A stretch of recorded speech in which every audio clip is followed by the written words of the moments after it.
देखिए, सरकार को इतने वर्षों के बाद जीएसटी में संशोधन करना पड़ रहा है। जीएसटी में संशोधन ही वो खाली कराओ ना। जो मैसेज दे रहा है वो यही दे रहा है कि सरकार ने जानबूझ करके जनता से इतना टैक्स वसूला। ये जो टैक्स वसूला गया वो आखिरकार किसके मुनाफे में जुड़ गया जाकर के। अगर उससे अस्पताल बना होता, सड़क बनी होती या बिजली के संसाधन में लगा होता तो आज बिजली सस्ती होती।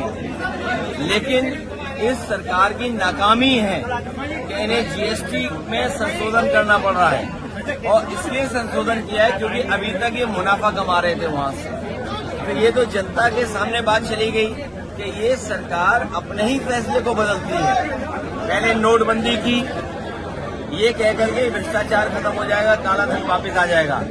लेकिन सच्चाई तो ये है कि भ्रष्टाचार बढ़ा है।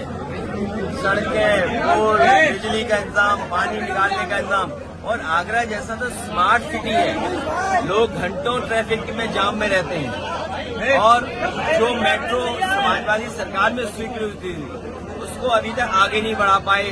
तेजी से काम किया होता तो आज आगरा में मेट्रो का इंफ्रास्ट्रक्चर दिखाई देता। मर्यादित भाषा का प्रयोग करते हैं, क्या कहोगे सर? चुनाव को अब 1 साल के लगभग दिन बचे। उत्तर प्रदेश का चुनाव 1 साल के अंदर या 1 साल का आसपास समय बचा है सरकार के पास।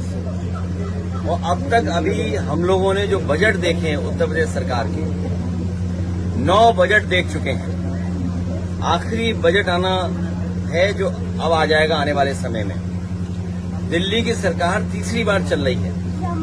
हाल ही में हमें और आपको देखने को मिला कि एक ऐसा कानून जीएसटी जब लागू किया गया था तो ये बात कही गई थी कि व्यापार बढ़ेगा। इस कानून के लागू होने से सरल व्यवस्था लागू होगी जिससे कि व्यापारी और कारोबारी अपना टैक्स दे पाएगा। शायद दुनिया में इकलौता जीएसटी कानून रहा होगा जिसमें इतने संशोधन हुए हैं, और इतने संशोधन होने के बाद भी आज फिर सरकार को संशोधन करना पड़ा और ये स्वीकार करना पड़ा कि हमें गरीबों को राहत पहुंचाने के लिए कानून में बदलाव लाना पड़ेगा। उसका जो स्लैब है वो बदलना पड़ेगा कृषि क्षेत्र में या जरूरत के सामान को लेकर के। तो सवाल ये है कि जीएसटी लागू होने से लेकर के अब तक आखिरकार सरकार ने किसको मुनाफा कमाने दिया? ये कौन लोग थे जो मुनाफा बेवजह कमा रहे थे? और याद रखना, कानून के और स्लैब के कम हो जाने से ये जो मुनाफा कमाने की जो आदत पड़ गई है वो मुनाफा कम नहीं होगा, महंगाई कम नहीं होगी।